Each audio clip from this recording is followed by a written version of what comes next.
Assalamualaikum warahmatullahi wabarakatuh. Innal hamdalillah, tsumma shalatu wassalamu ala Rasulillah Muhammad ibn Abdillah wa ala alihi wa sahbihi wa mawalah. La haula wa la quwata illa billah. Untuk memulai pertemuan kita, alangkah lebih baiknya kita awali dengan membaca basmalah dan niat agar kiranya apa yang kita lakukan, apa yang kita kerjakan ini dicatat sebagai amal baik, dan tentunya kita berharap apabila ada ilmu yang Allah anugerahkan kepada kita menjadi ilmu yang bermanfaat baik untuk agama, nusa, serta bangsa kita. Bismillahirrahmanirrahim.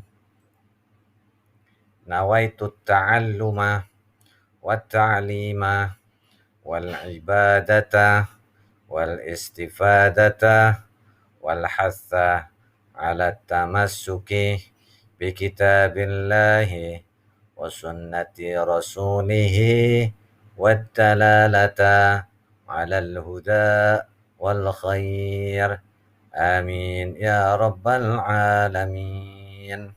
Untuk ayat berikutnya yang akan kita bahas di hari ini adalah ayat Alhamdulillahi Rabbil Alamin. Ini merupakan ayat yang kedua. Kalau basmalah termasuk ayat dari surah Al-Fatihah, sedangkan kalau bukan termasuk ayat, yang berpendapat basmalah bukan termasuk ayat di surah Al-Fatihah, maka ini adalah ayat yang pertama. Kita sama-sama bedah hukum tajwid yang ada pada ayat ini. Alhamdu. Di sini ada alif lam ketemu huruf H. Ini yang dinamakan alif lam qomariyah. Karena huruf lam mati ini jelas terdengar. Ini yang dinamakan alif lam qomariyah. Kemudian ada idhar syafawi. Idhar syafawi itu adalah ketika mim mati ketemu huruf dal, ya. Ada beberapa huruf yang merupakan bukan dari kriteria idhar syafawi. Nanti kita akan bahas di pertemuan-pertemuan berikutnya. Tetapi karena di sini ada huruf mim mati ketemu dal, ini dinamakan idhar syafawi. Lillahi. Nah, ini yang dinamakan jalalah tarkik. Sama seperti kemarin itu waktu kita membahas tentang basmalah, di mana ada huruf ada lafaz Allah dan sebelumnya terdapat huruf berharokat kasroh. Kalau berharokat fathah atau dhammah, maka itu dinamakan jalalah tafkhim. Sedangkan ini jalalah tarqiq karena huruf sebelumnya itu berharokat kasroh. Ya. Ada di sini fathah berdiri mad badal. Ro-nya ini merupakan ro tafkhim. Sama dengan jalalah, ya, lafaz jalalah itu ketika fathah atau dhammah jalalah disebut jalalah tafkhim. Kalau ro fathah atau dhammah maka disebut dengan ro tafkhim. Ro berharokat kasroh atau lafaz jalalah huruf sebelumnya berharokat kasroh, maka itu dinamakan jalalah atau ro tarqiq. Rabbil alamin. Nah, di sini ada alif lam qomariyah lagi. Lihat baik-baik. Alif lam di sini jelas, alif lam di sini jelas. Itulah ciri utama dari alif lam qomariyah. Adapun fathah berdiri mad badal alamina. Ya, di sini ada mim harokat kasroh di depannya ya mati. Ini yang dinamakan mad tabi'i atau mad asli. Kemudian ada mad arid li sukun. Maksudnya, ya, ini sebenarnya mad tabi'i atau mad arid li sukun. Khusus untuk ayat yang ini, ya. Ini bisa bukan hanya khusus, nanti kalau melihat ada ayat-ayat yang seperti ini bisa menjadi dua hukum. Kalau kita baca sambung atau yang dikenal dengan nama wasol, ini maka yang terjadi adalah mad tobi'i, mad asli. Tetapi kalau kita baca wakof karena ada di akhir ayat, maka ini berubah menjadi mad arid lisukun. Mad tobi'i dan ada huruf belakang terakhirnya dan dimatikan, maka itu dinamakan mad arid lisukun. Alhamdulillahi Rabbil Alamin. Ini kenapa Bapak harokatina? Ya, ini karena dikategorikan hidup. Walaupun nanti kalau baca diwakofkan atau diberhentikan, Alhamdulillahi Rabbil Alamin. Jadi jangan sampai membaca teks Latinnya Alhamdulillahi Rabbil Alamina. Nah, itu namanya tidak memahami. Karena apa? Alhamdulillahi Rabbil Alamin. Di sini sebenarnya ada tanda wakof, namanya wakof mamnu. Adapun artinya, segala puji bagi Allah, Rabb semesta alam.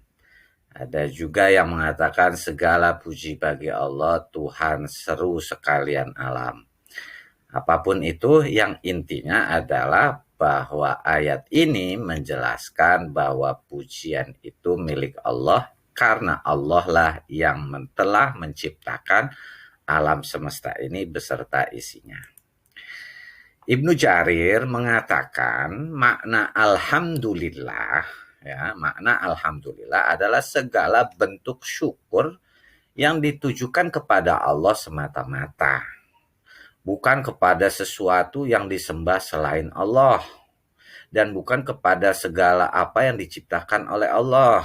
Ya, ini diungkapkan sebagai rasa syukur terhadap apa yang diberikan oleh Allah kepada hambanya berupa nikmat-nikmat yang tidak bisa kita hitung. Mau kalian hitung, nikmat Allah tidak akan pernah bisa kita hitung. Kalau nikmat Allah kita tulis dalam helaian daun-daun yang ada di bumi ini dengan tintanya berupa air laut yang ada, itu niscaya nikmat Allah itu tidak akan dapat kita tulis secara keseluruhan meskipun masih ditambah dengan air laut yang baru lagi, dengan jumlah yang lebih banyak lagi, tetap nikmat Allah tidak bisa kita hitung. Salah satu yang kadang kita lupa syukuri adalah nikmat kita ketika bernafas seperti ini. Itu sangat mahal. Kita bisa lihat berapa banyak orang yang sakit yang membutuhkan bantuan oksigen, berapa harga oksigen, isi oksigen per tabungnya. Coba kalau dirupiahkan, maka sehari berapa rupiah yang kita butuhkan? Hanya untuk oksigen saja. Nah, nikmat Allah tidak terhitung. Yang paling utama adalah nikmat iman dan juga nikmat Islam. Karenanya ucapan alhamdulillah ini merupakan pujian kepada Allah Subhanahu wa taala terhadap segala sesuatu yang telah diciptakan Allah dan diberikan kepada kita. Dan juga perlu diingat, salah satu nikmat yang terbesar sebagai seorang anak adalah memiliki kedua orang tua yang penuh kasih sayang. Lafaz Allah di sini tadi kan alhamdulillah. Nah, di sini Allahnya, jalalahnya ini, lafaz Allah itu adalah nama yang disematkan kepada Tuhan yang Maha Agung lagi Maha Tinggi. Nah, Allah itu berarti mencakup semua sifat kesempurnaan milik Allah. Makanya kita menyebutnya dengan Allah, memanggilnya dengan Allah. Allah itu artinya segala sifat kesempurnaan yang ada pada Allah dan melekat tetap pada Allah, itu semuanya terwakili dengan lafaz Allah tersebut. Makanya sebagai orang muslim hendaknya ketika menyebut lafaz Allah penuh dengan rasa khudu, hadir khusyuk, patuh, takut, penuh cinta yang disatukan menjadi satu ketika mengucap lafaz Allah.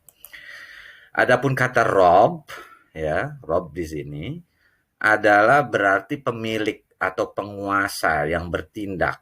Secara bahasa kata Rob ditujukan atau dimaksudkan kepada Tuan yang bertindak, yang memiliki segalanya.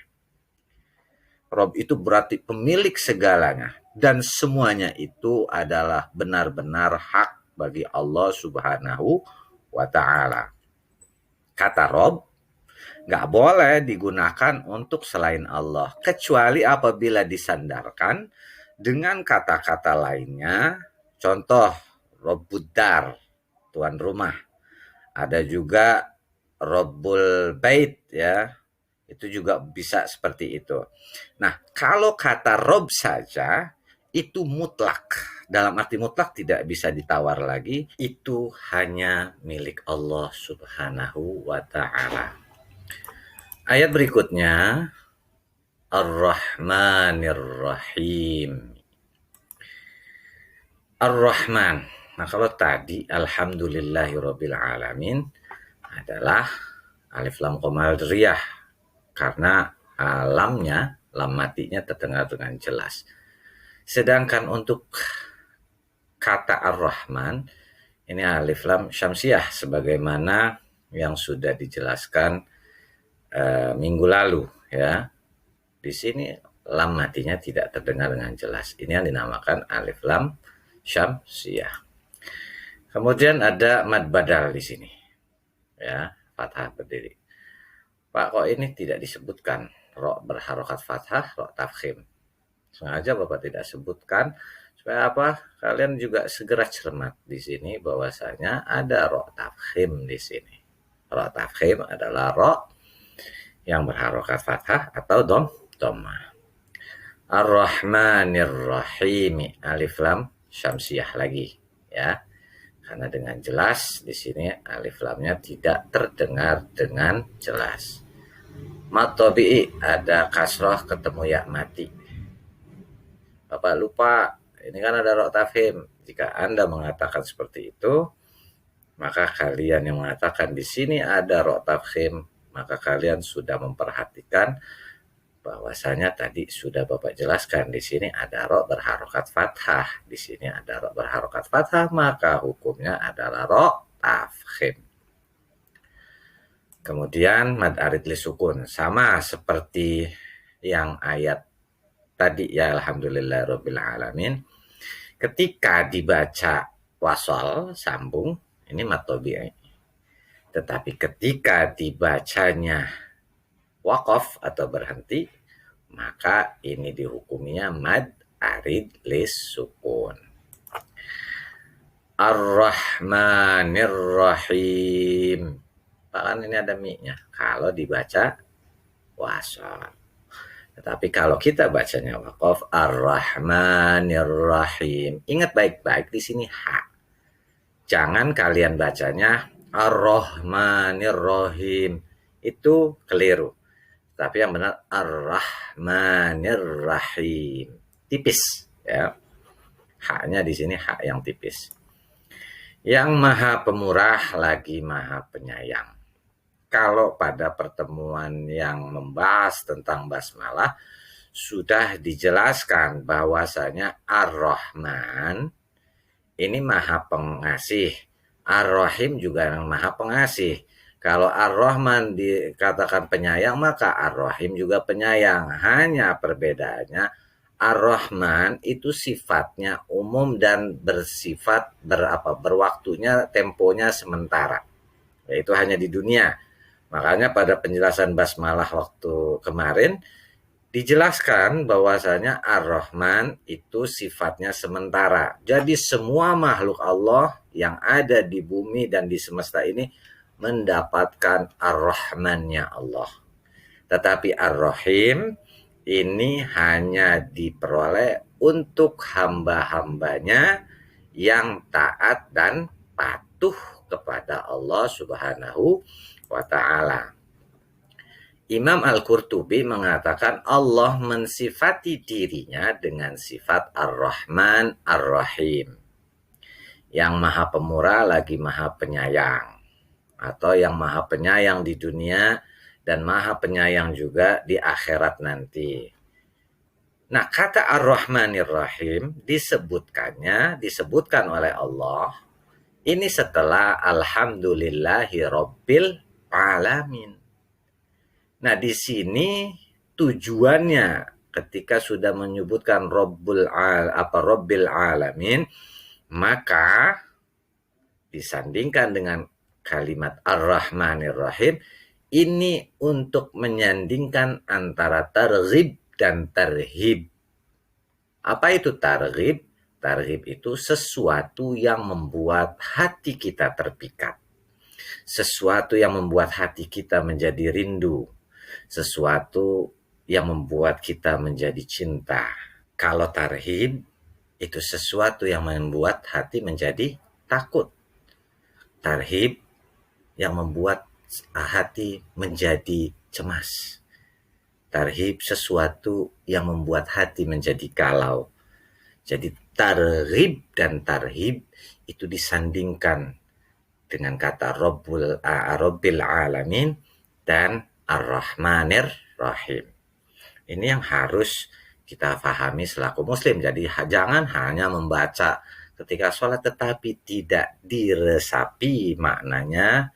Dan yang paling utama nanti bukan hanya dibaca, difahami artinya, diselami maknanya, dan diaplikasikan dalam kehidupan di setiap harinya. Ketika kita hidup, Alhamdulillahirabbil alamin, ya Allah, alhamdulillah saya masih sehat, saya masih kuat, saya masih bisa belajar.